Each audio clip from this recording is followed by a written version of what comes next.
25 de mayo, provocando importantes averías en los buques colonialistas.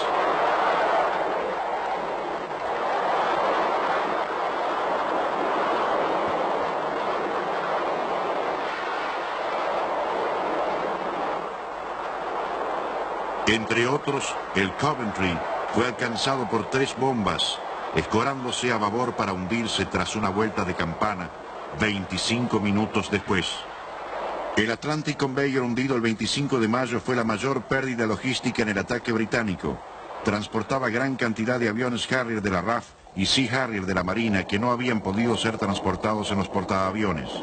Además, llevaba 3 gigantescos helicópteros Chinook, capaces de trasladar 80 hombres cada uno. 6 helicópteros Wessex, carpas para dar alojamiento a 4.000 hombres, planchas de aluminio para instalar una pista portátil para el aterrizaje vertical de los Harrier en tierra y hasta una planta potabilizadora de agua. Todo este material se hundió con el buque. Un piloto argentino eyectado es recogido con vida y trasladado a bordo del Fearless como prisionero.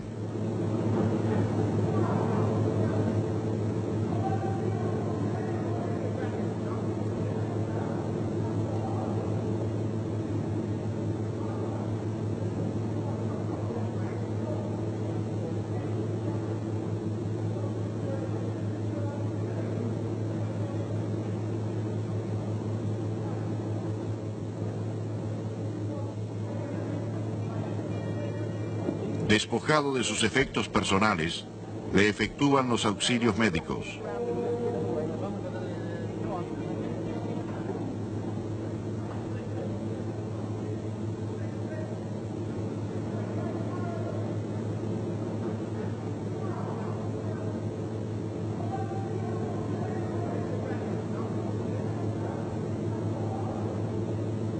Al eyectarse sufrió lesiones de importancia en sus piernas.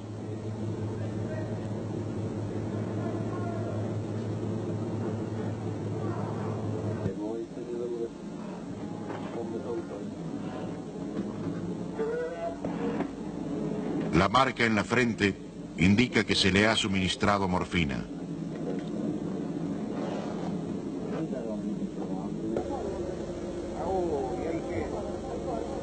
Simultáneamente en Puerto Argentino otras consecuencias de las acciones.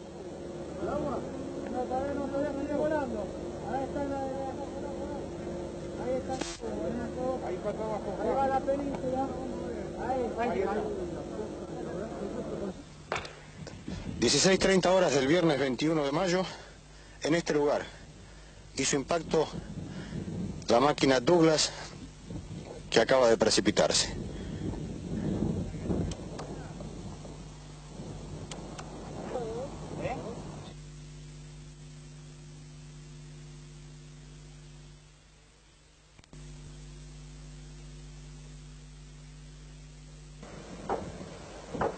Tercera escuadrilla de caza y ataque de los aviones Douglas A4B.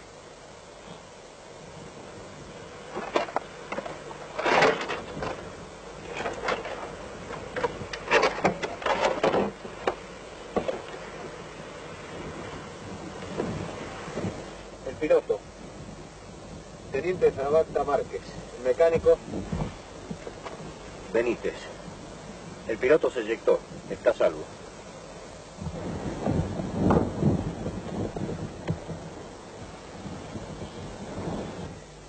No pudo aterrizar en el aeropuerto porque al bajar el tren de aterrizaje, aquí va la palanca y la llave selectora que indica wheels down, ruedas abajo, indicaron que el tren estaba trabado. Una de las ruedas o le faltaba por algún impacto o directamente no salió del tren.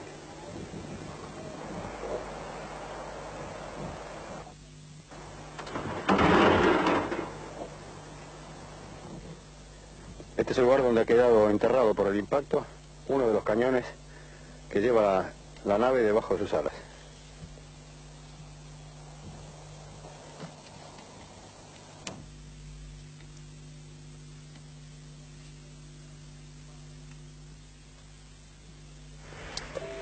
Las 13:15 horas del sábado 22 de mayo nos encontramos en el Hospital de Fuerzas Armadas de Puerto Argentino Y en este lugar se encuentra el piloto de aviación naval de la máquina que se precipitó a tierra en el día de ayer.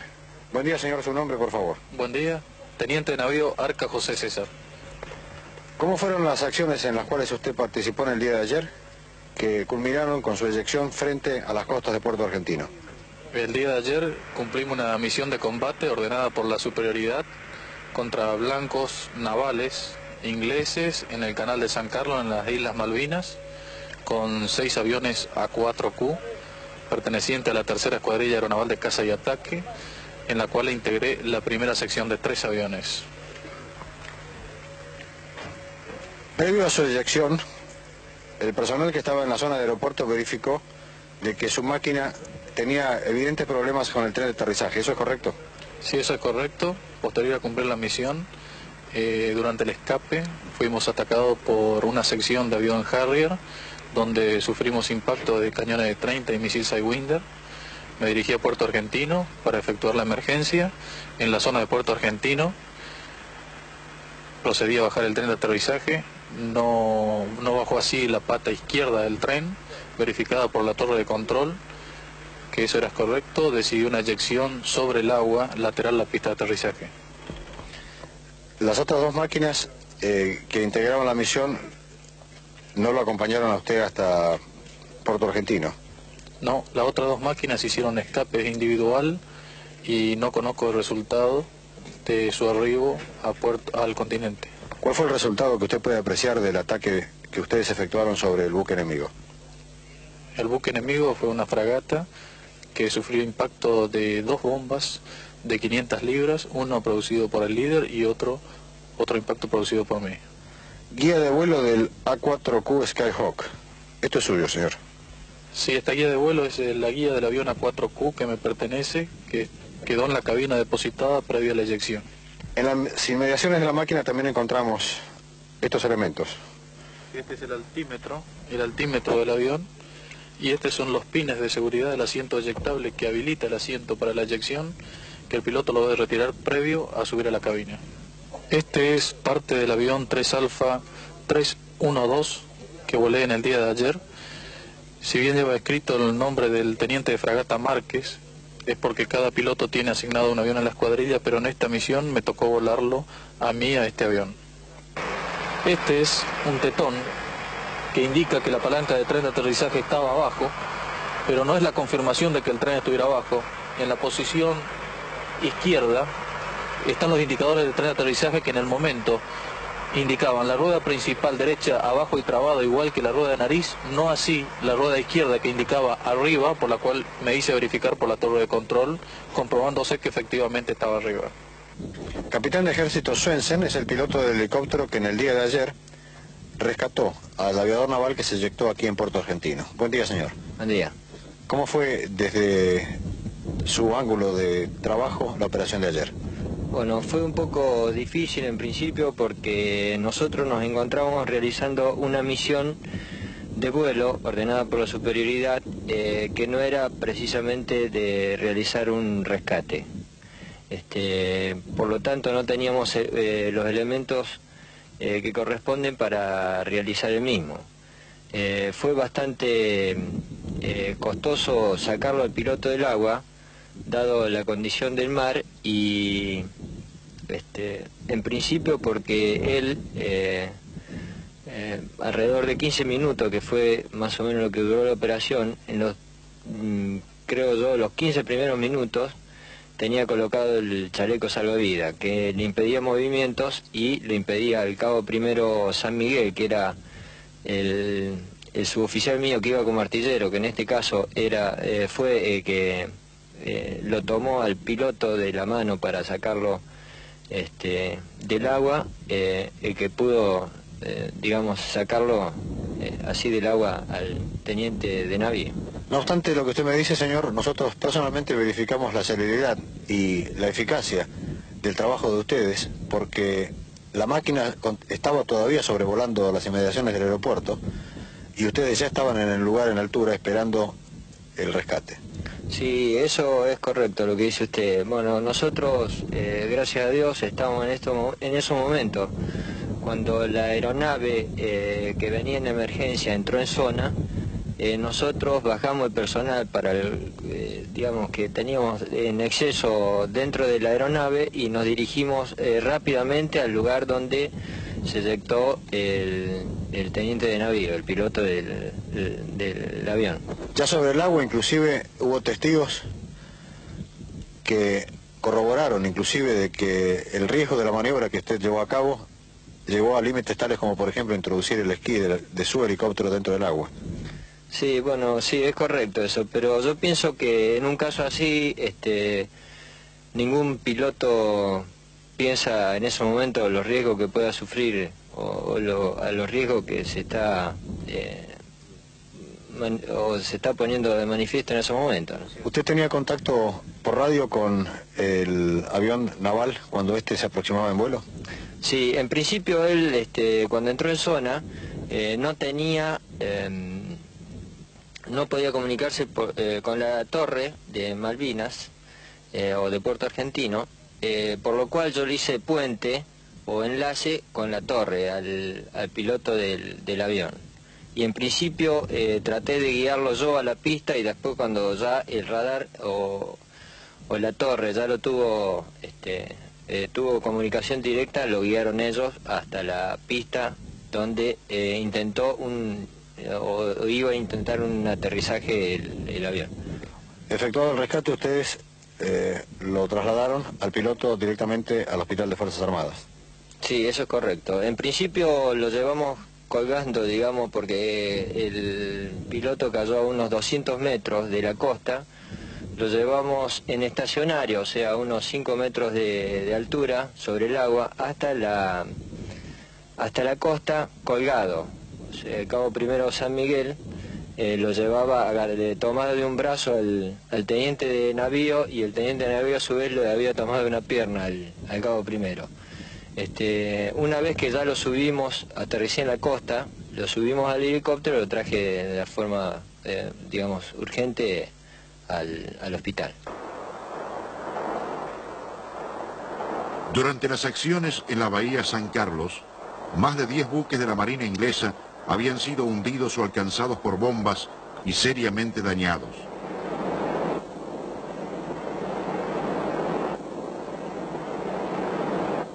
Estas graves pérdidas causaron un fuerte revés en las operaciones de las fuerzas colonialistas. Estas son las únicas imágenes que se lograron filmar del Atlantic Conveyor antes de su hundimiento.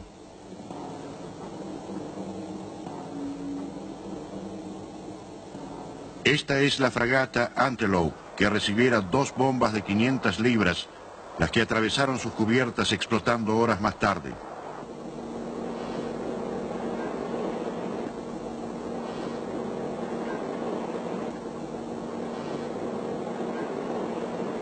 La explosión abrió un gran hueco en su costado de estribor, desde la línea de flotación hasta la quilla. El fuego fue incontrolable y ordenaron abandonarla.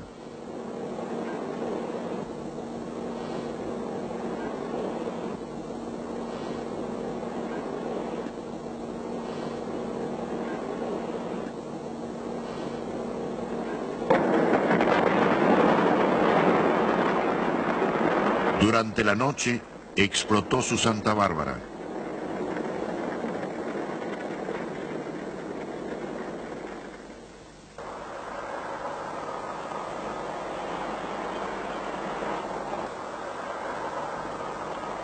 A la mañana siguiente se partió en 2 y comenzó a hundirse.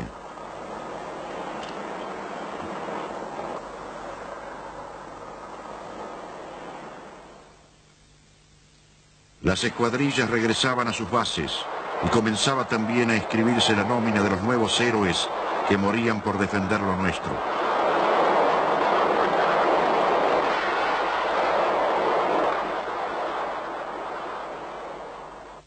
En una de las bases del sur de la Fuerza Aérea somos únicos testigos de este regreso de una escuadrilla de Mirage que acaba de cumplir una misión en el teatro de operaciones, al comando del vicecomodoro Luis Domingo B. Señor vicecomodoro, jefe de operaciones, qué gran alegría de recibirlos, ¿no? Bueno, para mí un placer poder compartir con ustedes la recepción de una escuadrilla de combate de la Fuerza Aérea. Estamos en la cabecera de una de las bases, recepcionando a una tripulación que acaba de participar en una misión de combate.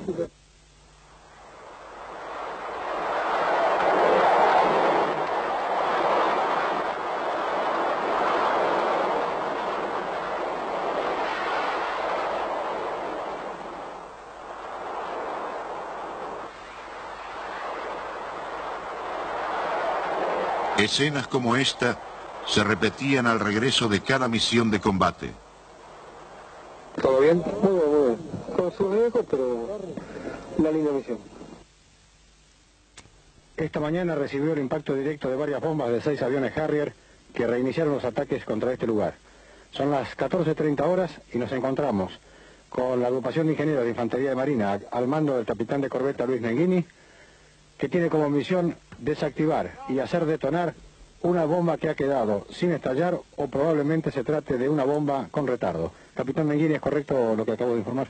Sí, lo que usted acaba de informar es correcto. Es probable que el artefacto pueda haber fallado en su detonación o, como hemos tenido comprobaciones anteriores, tenga un proceso de retardo que puede llegar a durar de 6 a 8 o más horas para llegar a estallar. Hemos colocado la cámara sobre una piedra para inmovilizarla y Libonati ha colocado el multiplicador de la cámara a los efectos de obtener un primerísimo plano que inclusive podrá servir después como un elemento de instrucción o ayuda para este tipo de operaciones. 11:15 horas del 25 de mayo. Nuevamente en el aeropuerto con el capitán Menghini, el jefe de la agrupación de ingenieros de Infantería de Marina, para producir la voladura de la bomba de la aviación inglesa. Se han dejado transcurrir 24 horas por razones de seguridad para el caso de que se tratase de una bomba con retardo de tiempo. Señor capitán Menghini, ¿cómo van a efectuar su trabajo de voladura? Bueno, hemos apreciado el tamaño de la bomba. Hemos construido una pequeña mesa, podríamos decirle, de madera, que es la que tenemos acá al costado, sobre la cual se van a aplicar 2 cargas huecas a efectos de producir sobre el artefacto la mayor destrucción posible y al mismo tiempo tratar de evitar la expansión de esquirlas de la bomba en sí.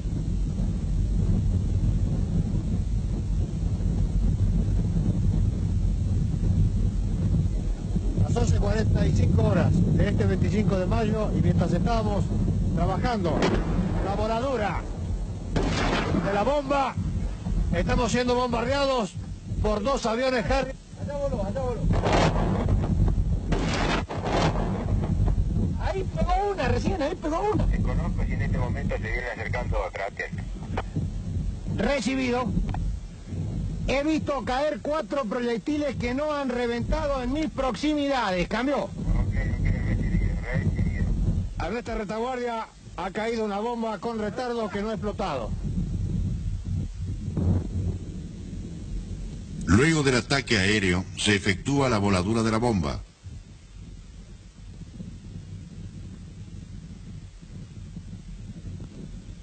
Estos son restos de la bomba inglesa que, como otras, tampoco estalló. La cámara lenta permite observar la caída de una bomba de retardo delante del humo de otra explosión.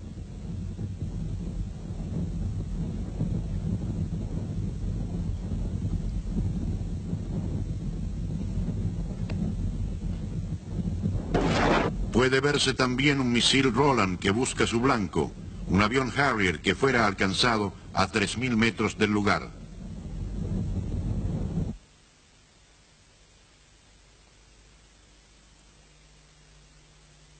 Son las 18 horas del jueves 27 de mayo y estamos en el COA, el Centro de Operaciones Antiaéreas en Puerto Argentino. Y en él, el jefe del batallón de artillería antiaérea, capitán de corbeta Héctor Silva. Señor Capitán Silva, buenas tardes. ¿Cuál es la misión de esta unidad? Bueno, buenas tardes. La misión de esta unidad es coordinar las fuerzas antiaéreas de Puerto Argentino. Señor, ¿cómo se trabaja aquí en esta unidad COA? En este centro se recibe información radar de los 2 radares de vigilancia que existen en Puerto Argentino. En el primero, un operador está graficando en este momento las trayectorias que siguen los blancos, y en el segundo se va escribiendo toda esa misma información para el mejor funcionamiento de los operadores. Simultáneamente, en esta mesa, el jefe de operaciones y el suboficial encargado del puesto de comando llevan la misma situación que quedó reflejada en el plotting anterior, pero en forma más amplia, de tal forma de hacer un control general de toda la situación aire. Bueno, el estado de alarma que tenemos nosotros son 3, blanca, celeste y roja. Fundamentalmente nos interesa el rojo, que es cuando todas las piezas están cubiertas y listas a disparar. Bueno, finalmente desde este sector, los 3 suboficiales que están a cargo de cada uno de los sectores de fuego, una vez que se ha materializado una distancia de peligro, se alerta a las piezas y se dan las alarmas correspondientes. Cada uno de estos suboficiales informa a las piezas y a los lanzadores el momento correspondiente. En el campo de batalla, las fuerzas británicas que habían desembarcado en San Carlos atacan en 2 frentes, Puerto Darwin. En este ataque muere el jefe del 2º regimiento de paracaidistas inglés. La resistencia argentina es denodada. La batalla es cruenta y se producen cuantiosas bajas. Finalmente nuestros efectivos son derrotados. Las fuerzas colonialistas, divididas en 3 sólidos frentes, dirigen su ataque a Goose Green. Esta ofensiva fue resistida por las posiciones argentinas. No obstante, al cabo de violentos combates, los soldados argentinos son tomados prisioneros. Algunos llevarán en sus rostros el horror de la guerra. Los intensos y prolongados combates provocaron numerosas bajas en ambos bandos.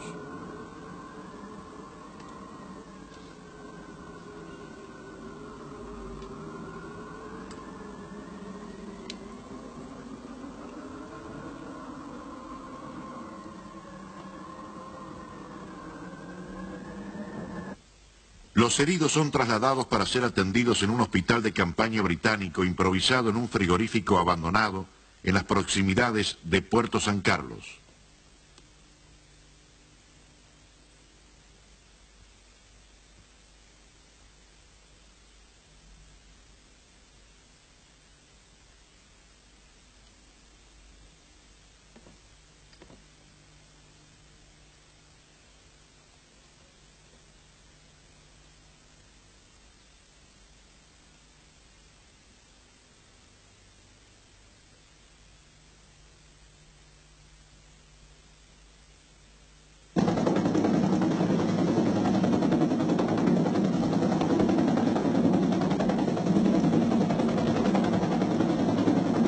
Los prisioneros argentinos son embarcados en el buque de transporte de tropas Canberra, donde permanecerán hasta el final de las acciones.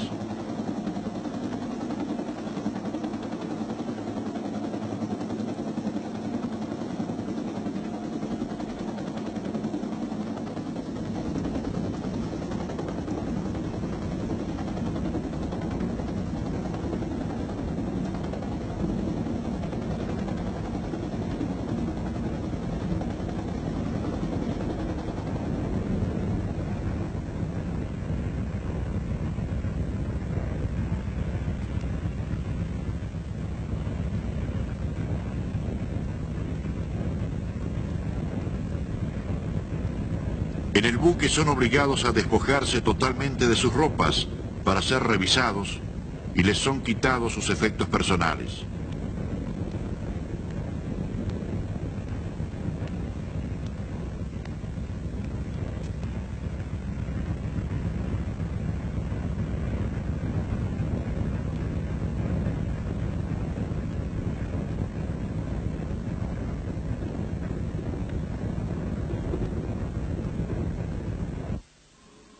En el lugar de la batalla son sepultados los soldados británicos que dieron su vida por un territorio ajeno y desconocido. Entre ellos, el teniente coronel Jones, jefe del 2º Regimiento de Paracaidistas.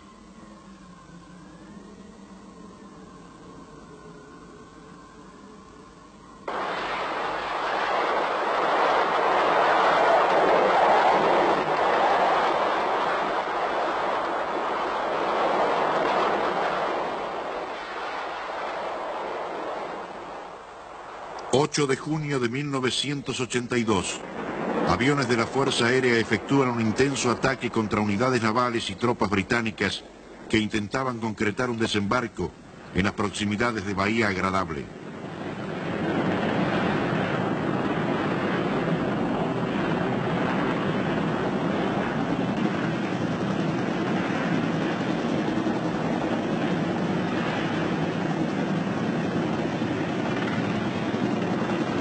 Como consecuencia del ataque son gravemente averiados los buques de desembarco Sir Tristram y Sir Galahad, y aguas afuera la fragata Plymouth.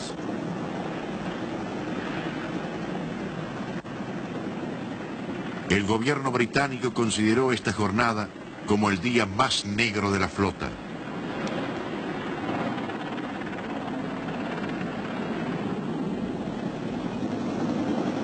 En efecto, ese día se produjeron las pérdidas humanas y materiales más importantes de las fuerzas colonialistas en toda la batalla de las Malvinas.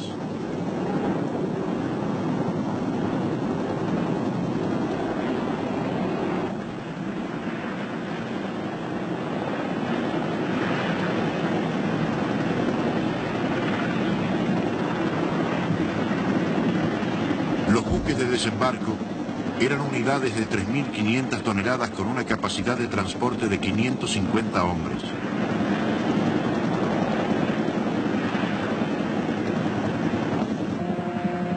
La Plymouth era una fragata tipo 12 modificada de 2.880 toneladas con capacidad antiaérea, antisubmarina y antisuperficie. Su tripulación estaba constituida por 235 hombres, la mayoría de ellos desaparecidos en la explosión.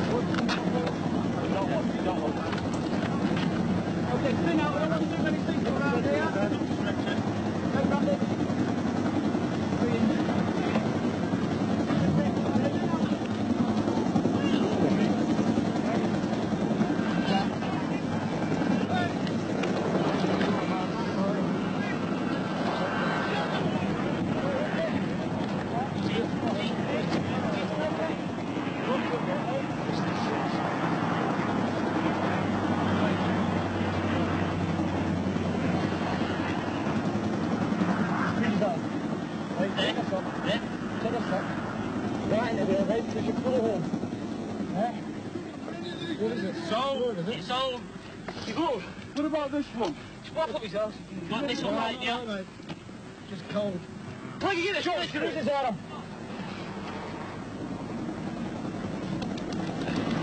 Yeah, hang on.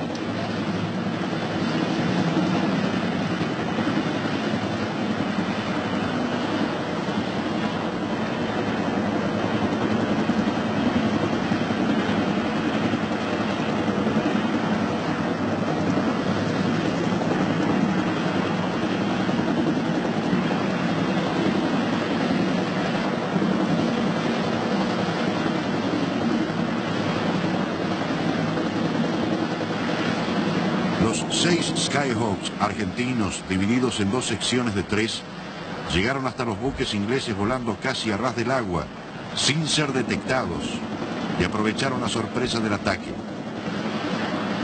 Lanzaron sus bombas sobre los barcos y algunas rebotaron contra la cubierta para llegar dando saltos sobre el agua hasta la playa, donde se mezclaron entre las tropas y el material desembarcado.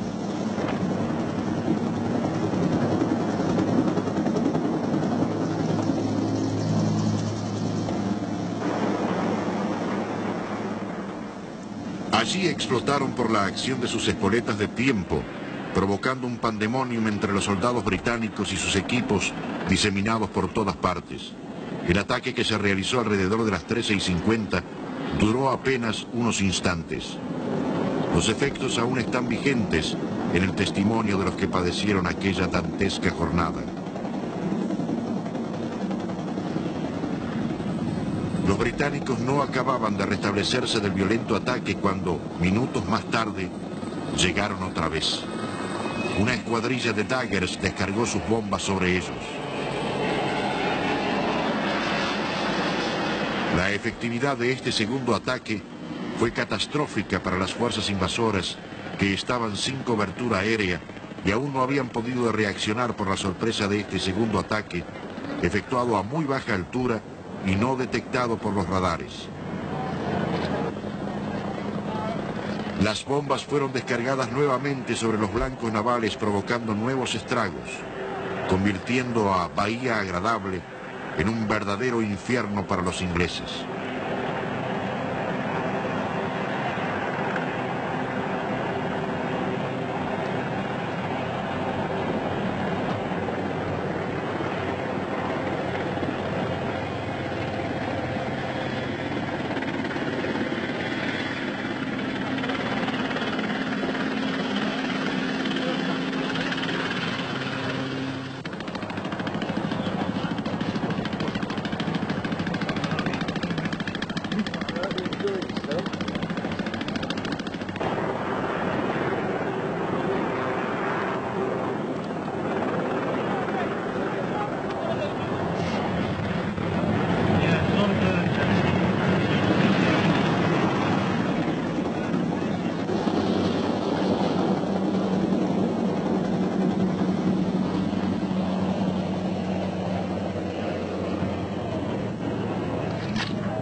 Sobrevivientes y heridos eran rescatados de las llamas y los hierros retorcidos y trasladados a la playa para ser atendidos o transportados hacia algún lugar donde estuvieran a resguardo de nuevos ataques sorpresivos. Las barcazas de desembarco acumulaban más y más heridos y sobrevivientes sobre la playa.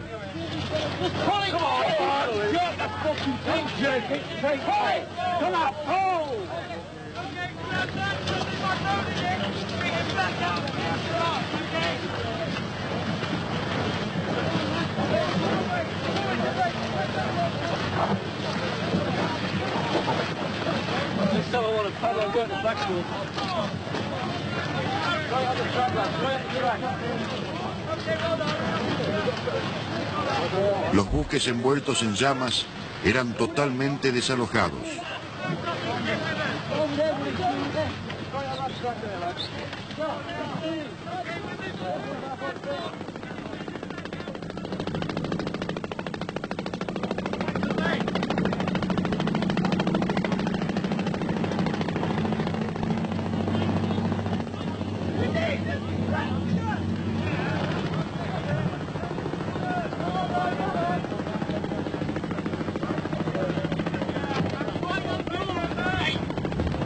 Aproximadamente a las 16:50 horas del 8 de junio finalizaba el ataque de los aviones argentinos.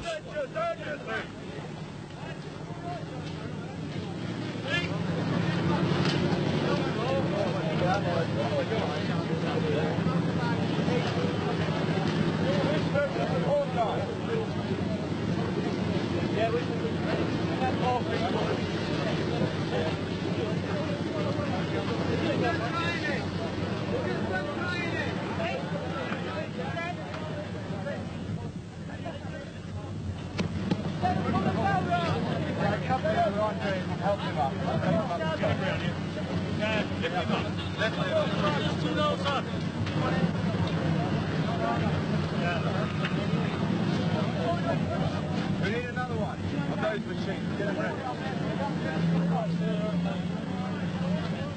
You're ready, Donovan. Ready.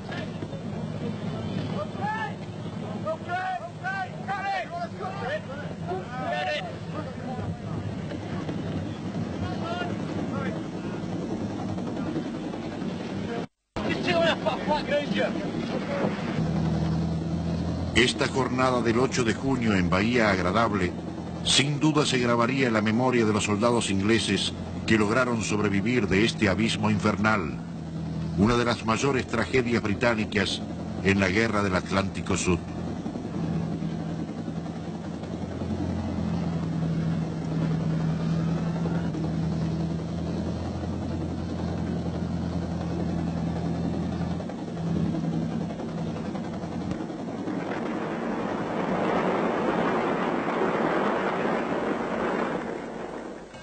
No dejen que el odio marchite las energías generosas y la capacidad de entendimiento que todos llevan dentro.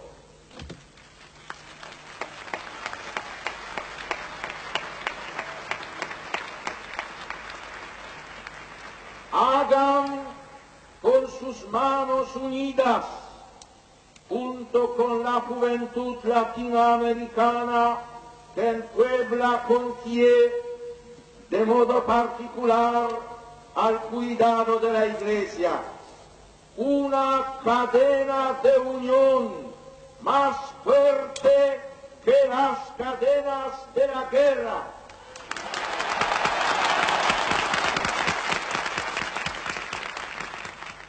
Queridos hermanos y hermanas, estoy a punto de concluir la visita a vuestro querido país que he emprendido en nombre de la paz en momentos dolorosos de vuestra historia.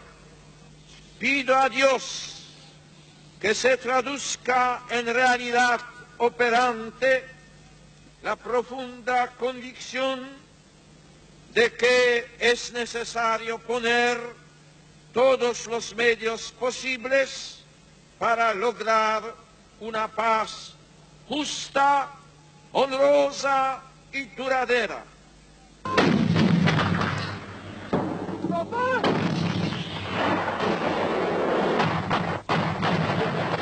Ese mismo día 12 de junio, la artillería británica abría fuego sobre las posiciones de la defensa en Puerto Argentino.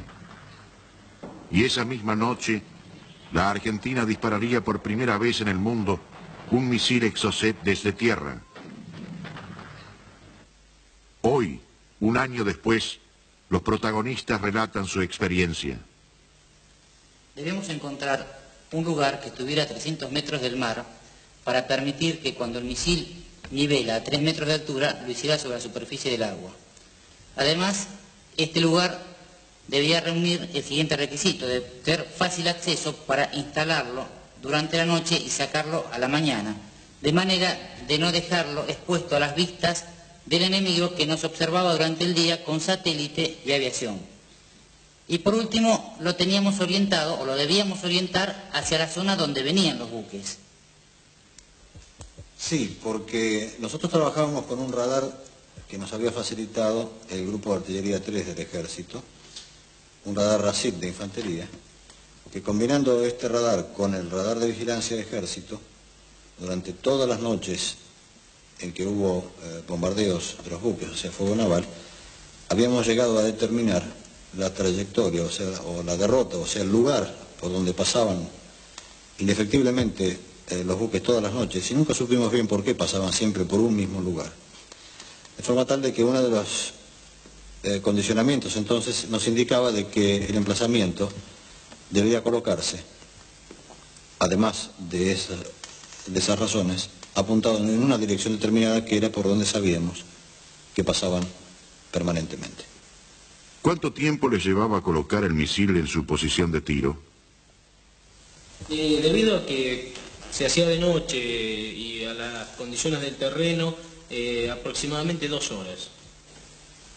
¿Durante cuánto tiempo tuvieron que montar y desmontar la instalación? Y lo hicimos desde que llegó el equipo, aproximadamente durante 20 días. ¿Puede describirnos ahora cómo fue la noche del lanzamiento? Sí, recuerdo que eran las 3:30 de la mañana del 12 de junio y había un buque inglés que había estado desde las 7 de la tarde del día anterior bombardeando la zona del batallón 5, del regimiento 7 y la zona del aeropuerto donde estaba el regimiento 25 de ejército. Y ese buque comenzó a alejarse de la zona luego de terminar de bombardear y entró en el alcance de nuestro radar a los 28.000, 29.000 metros. Y nuestro radar solamente alcanzaba hasta 30.000 metros, de forma tal de que había realmente muy poco tiempo para que ellos pudieran introducir los datos y hacer el tiro, pero no obstante, logramos hacerlo.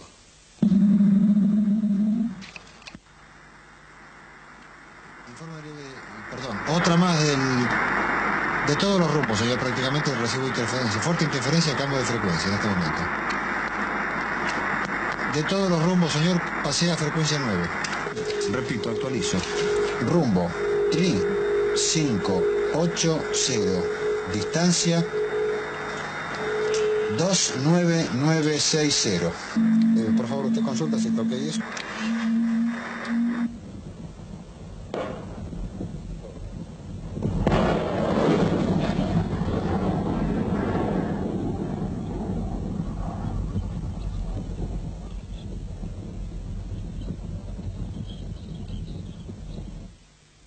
Un buque inglés había sido alcanzado. La cámara lenta revive aquel momento. En la imagen detenida se distingue el lanzador del misil y el vehículo donde opera el radar.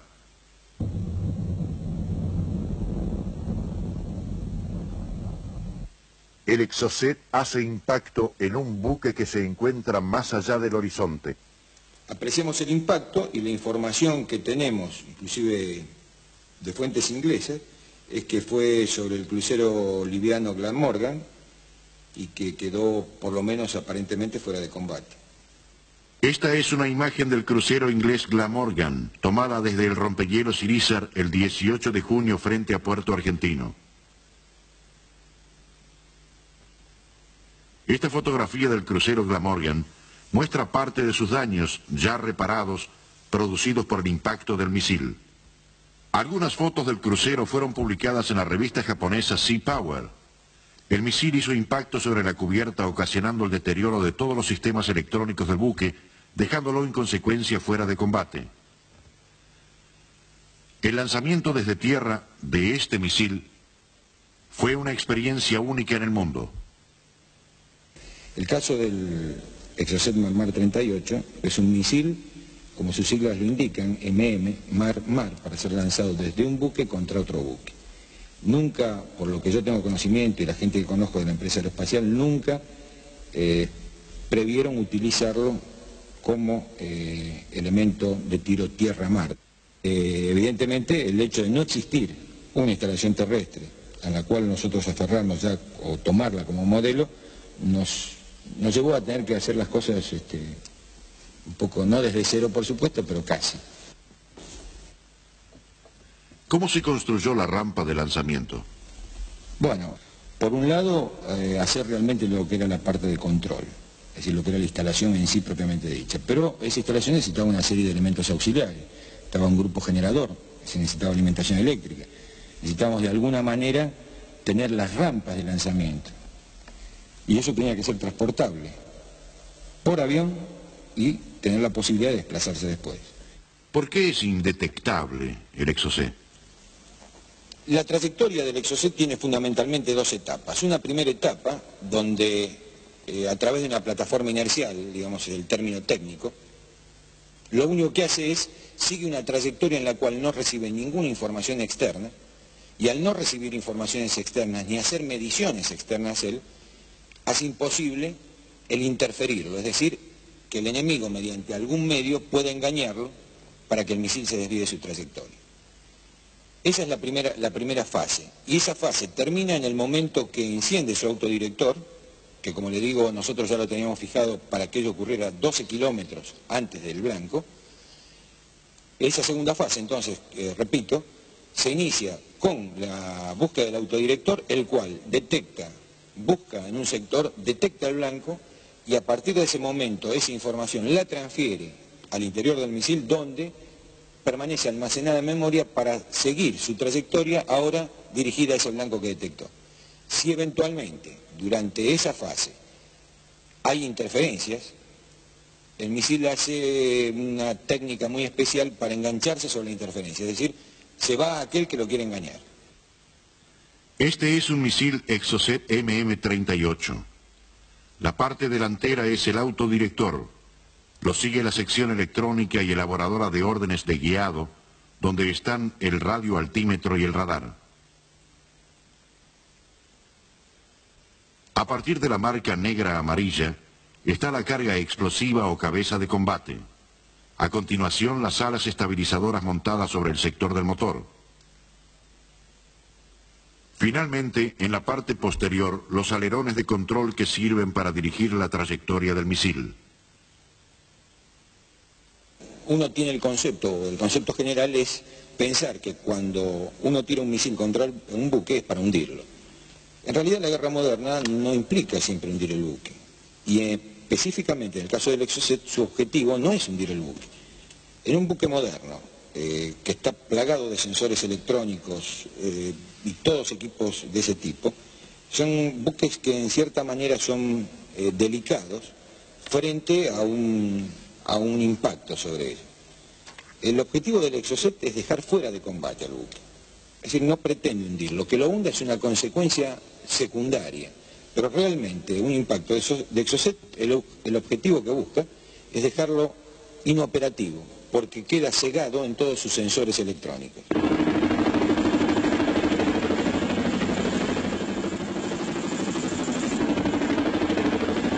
Las tropas inglesas, entre los que estaban los soldados nepaleses o gurkhas, continuaban su avance y ya habían alcanzado las colinas próximas a Puerto Argentino.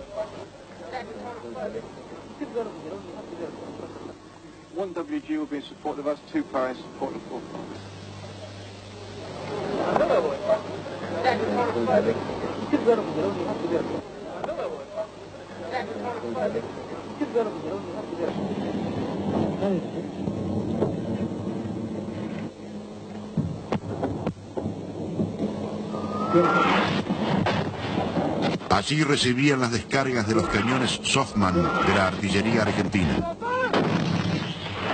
A su vez, las baterías británicas disparaban contra las posiciones argentinas sosteniendo un ardoroso duelo de artillería entre ambos bandos.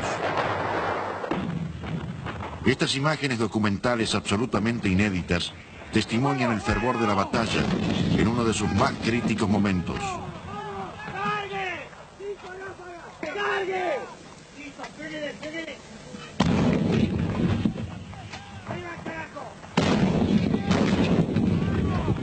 ¡Vamos, cara, vamos!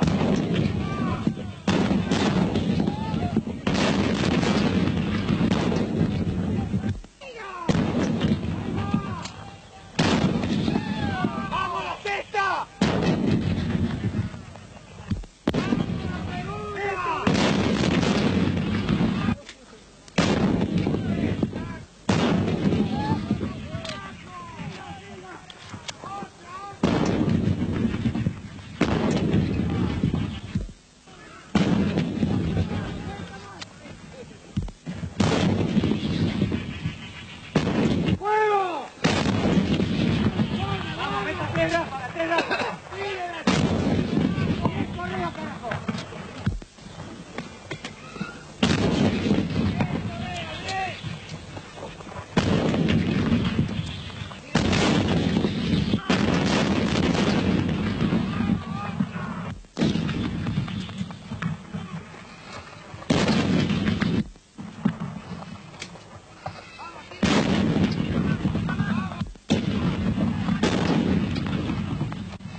Ya sobre el final, en la tarde del 13 de junio, así se veían los alrededores de Puerto Argentino, filmados desde el buque Almirante Irízar, bajo el fuego de la artillería británica.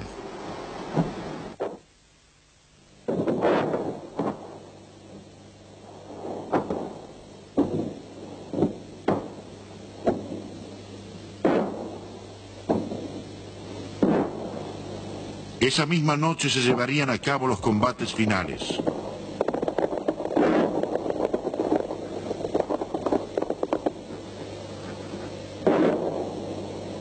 Durante la noche del 13 al 14 de junio tuvieron lugar en los montes William, Tumbledown y Supper Hill los más violentos combates entre la ofensiva colonialista y la defensa argentina.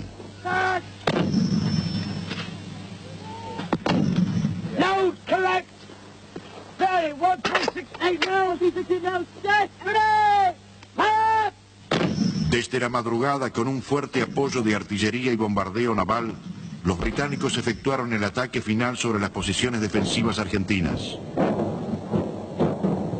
El desenlace final se aproximaba.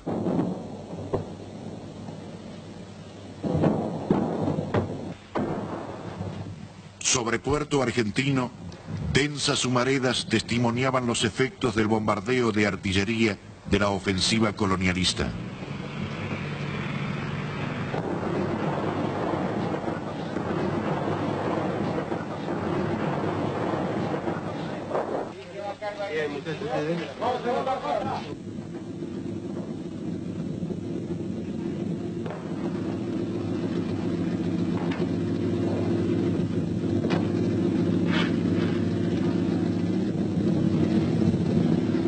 Las tropas replegadas en Puerto Argentino asistían a los heridos.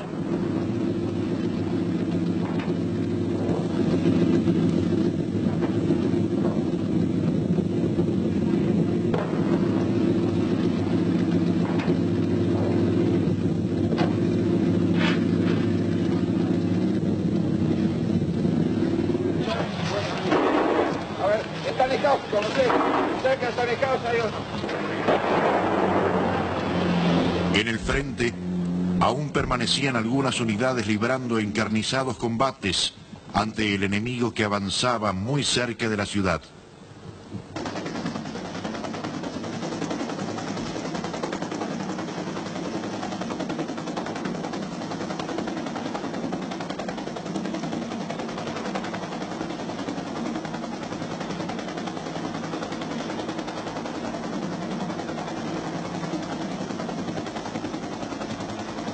A bordo del buque Hospital Irízar, la actividad era intensa.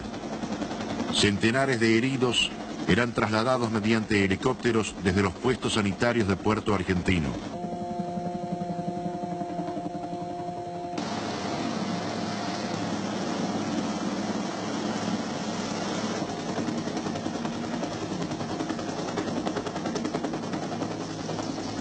Durante muchas horas los helicópteros llegaban y partían transportando efectivos que necesitaban atención médica.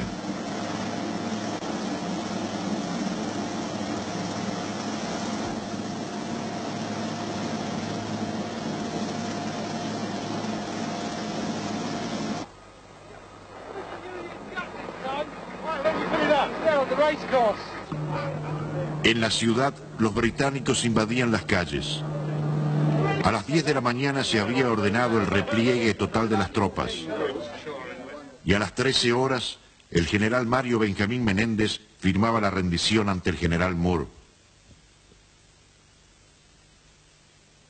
Un año después, el testimonio de algunos protagonistas. Coronel Balsa, ¿qué hizo usted en Malvinas? El año pasado, con el grado de teniente coronel, ascendí a fines de 1982, me desempeñé como jefe del grupo de artillería 3, que tiene asiento normal en la guarnición de Paso de los Libres y que concurrió a las Islas Malvinas. ¿Cómo estaba compuesta nuestra artillería? La artillería de campaña, es decir, la artillería de superficie, estaba integrada por el grupo artillería 3, por el grupo de artillería aerotransportado 4, comandado por el teniente coronel Quevedo, y también le integraba a esa artillería, comúnmente denominada de campaña, una batería del Batallón de Infantería Marina número 5 a cargo del teniente Pagani. Todas las piezas eran homogéneas en el sentido que estaban compuestas por material Potomelara, calibre 105 milímetros, con un alcance de 10 kilómetros, 200 metros y un peso del orden de los 1.200 kilos. ¿Qué cantidad de cañones tenían en las Malvinas? En total, la artillería argentina, en Puerto Argentino, tenía 36 piezas, 105, y posteriormente, a mediados de mayo, se agregaron 3 piezas del cañón argentino, modelo Citefa, de 155 milímetros y un alcance de 20 kilómetros, con un peso aproximado del orden de las 8 toneladas y media. Coronel, ¿cuánta munición se empleó durante los combates? En total, según nuestros cálculos, se han disparado en el orden de los 17.000 tiros de artillería. Es de destacar, con respecto a la pregunta anterior, que el enemigo disponía de una artillería de campaña de calibre similar, es decir, 105 milímetros, pero con un alcance de 17 kilómetros y un peso del orden de los 1.800 kilos. Esto quiere decir que era fácilmente transportable por medios helitransportados. ¿Puede relatarnos algunas acciones que recuerde? Sí, en rigor, la artillería abre el fuego ante una incursión anfibia en la noche del 27 al 28 de abril. Pero posteriormente, las acciones de duelos de contraartillería, puesto que en el combate moderno la obtención de la superioridad de una artillería sobre otra es indispensable, prácticamente comienzan a principios del mes de junio, haciéndose intensas a partir del día 6 de junio, culminando estas acciones entre los días 10, 11, 12, 13 y particularmente la noche del 13 al 14 de junio. ¿En qué incidió el bloqueo naval establecido por Inglaterra? El bloqueo incidió prácticamente en la obtención de los efectos y de los abastecimientos necesarios, en la cantidad y en la medida, como dije, necesarias. Esto prácticamente nos afecta a partir del día 6 de junio, donde los duelos de artillería eran cada vez más intensos, donde la munición se iba consumiendo y no podía ser repuesta. Tan es así que llegamos aproximadamente a las 8 o 9 de la mañana del día 14 de junio, habiendo agotado la totalidad de la munición y quedando también nuestras piezas prácticamente inutilizadas por la acción del terreno, piezas enterradas, y podemos decir que la artillería, al igual que las otras fuerzas, han combatido hasta agotar el último cartucho. Los fuegos de contrabatería del enemigo inglés fueron sumamente intensos, nos ocasionaron relativas bajas, y digo relativas bajas porque los heridos que hemos tenido, en el orden de los 25 heridos, la mitad de ellos cuadros y la mitad soldados. Muertos en la artillería hemos tenido 3 oficiales, 4 suboficiales y 5 soldados. Esto se debe a que las posiciones estaban preparadas con buenos abrigos realizados con retroexcavadora. De lo contrario, los efectos de la artillería enemiga hubieran sido muy superiores.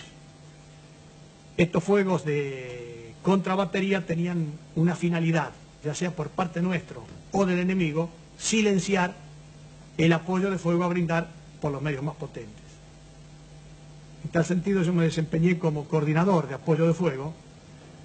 Esto quiere decir coordinar el accionar de todas las armas de artillería y del apoyo aéreo directo de la aviación. Nuestros hombres fueron sometidos a esfuerzos sumamente intensos.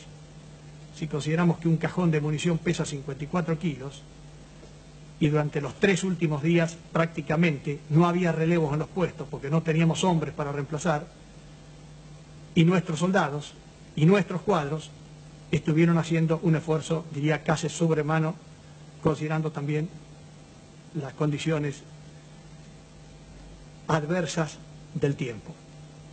El esfuerzo y la calidad y la eficiencia profesional, fundamentalmente de los soldados que he comandado, permitieron que prácticamente durante los 3 últimos días se hiciera fuego sin cesar.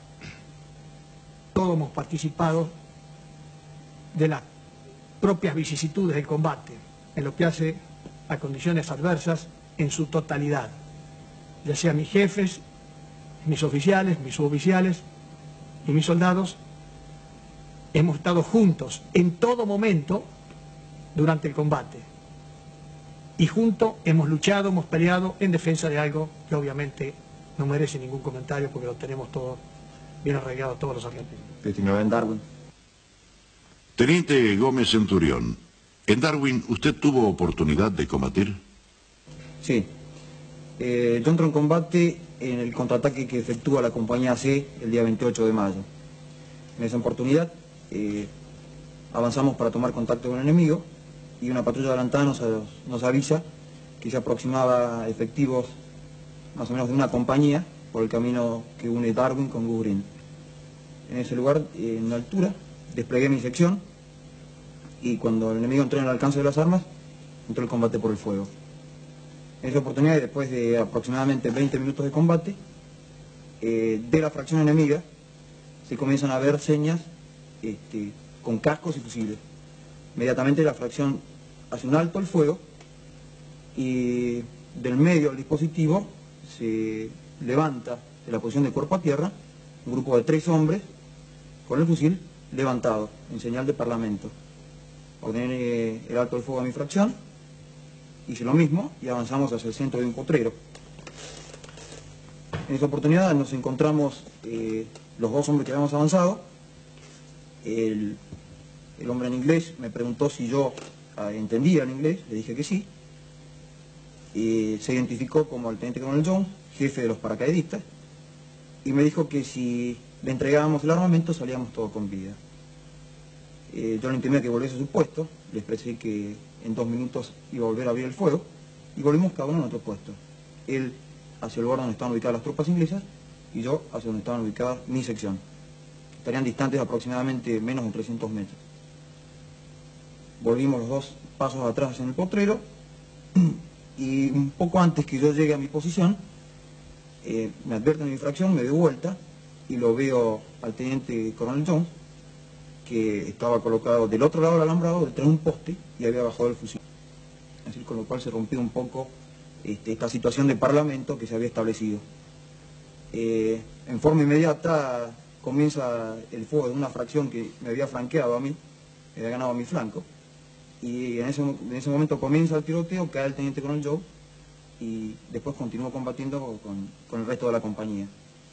El combate habrá durado 20 minutos más.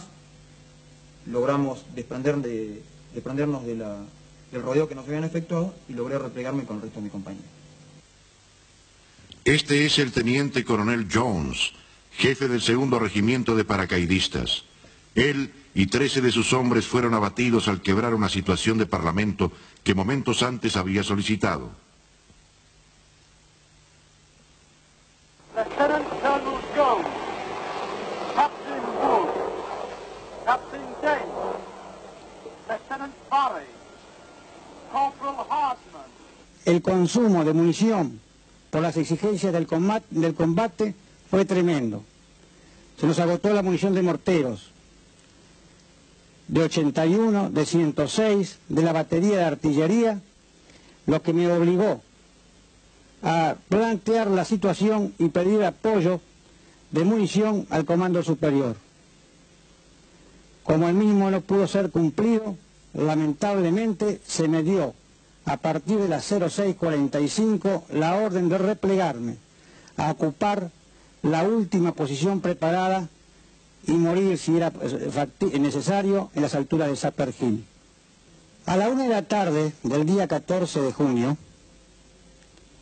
el batallón que se encontraba firmemente defendiendo la altura de Sapper Hill contra el ataque continuado por el enemigo con reservas, puesto que los Gurkhas fueron prácticamente aniquilados por nuestra artillería, el monte Tumbledon, con graves pérdidas del regimiento escocés,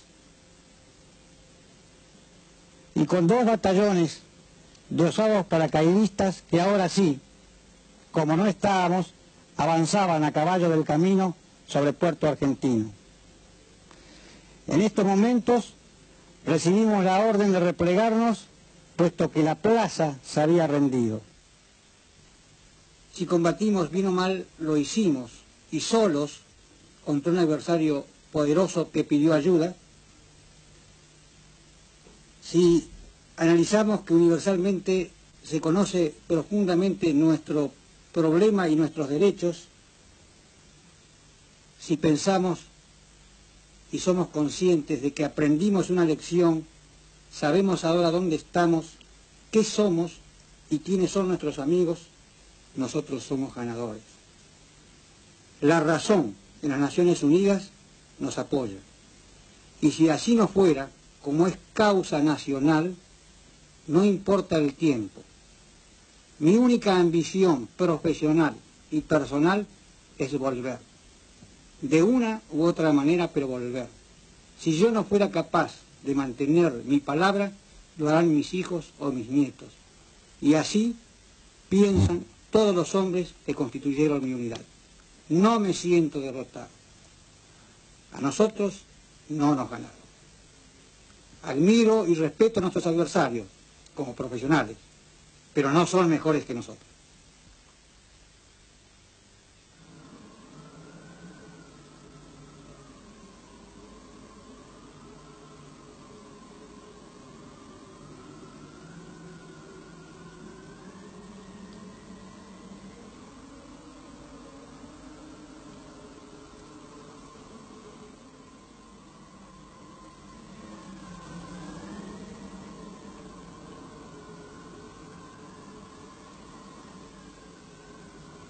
Ellos quedaron aquí, hermanados con la tierra.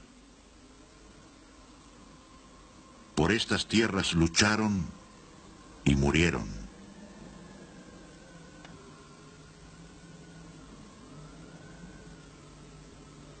Son argentinos como estas islas.